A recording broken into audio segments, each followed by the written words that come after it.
उत्तर प्रदेश के गोरखपुर में नाबालिग बेटी के रेप के आरोपी दिलशाद हुसैन को गोली मारकर हत्या करने के मामले में चौंकाने वाले खुलासे हुए हैं।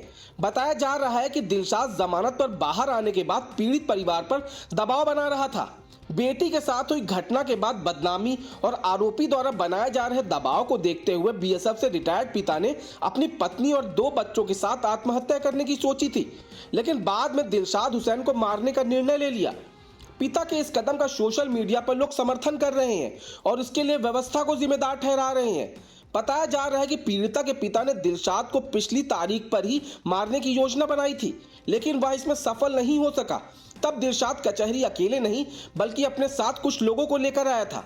इसी कारण पीड़िता के पिता की प्लानिंग फेल हो गई और दिलशाद बच गया, लेकिन दूसरी बार शुक्रवार को बच नहीं सका। भागवत निषाद ने उस पर 4 गोलियां चलाई, जिसमें उसकी मौत हो गई। नाबालिग के साथ रेप के आरोप में पॉक्सो के तहत जेल में बंद रहने के बाद दिलशाद जब जमानत पर बाहर आया तब वह लड़की के पिता को परेशान करने लगा। वह मुकदमे को वापस लेने के लिए उन पर दबाव बनाता था। इतना ही नहीं, दिलशाद उनकी बेटी और खुद के निकाह की तस्वीरों के साथ साथ अन्य तस्वीरें भी भेजता था। शर्मिंदगी के कारण उनका परिवार बाहर नहीं निकलता था। वहीं उनकी बेटी दिलशाद के साथ ही रहने की अपनी जिद पर अड़ी थी, जिसके कारण उसे नारी निकेतन भेज दिया गया था। बेटी कोर्ट में दिलशाद के पक्ष में बयान भी दे चुकी थी। इससे पिता और उनका परिवार परेशान रहने लगा और परिवार सहित आत्महत्या करने की सोचने लगा।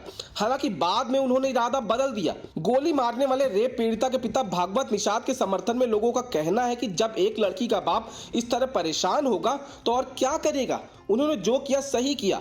कुछ लोगों ने न्याय व्यवस्था पर सवाल उठाते हुए कहा कि पिता ने सोचा होगा कि आरोपी को क्या सजा होगी, तो उसने खुद ही उन्हें सजा दे डाली।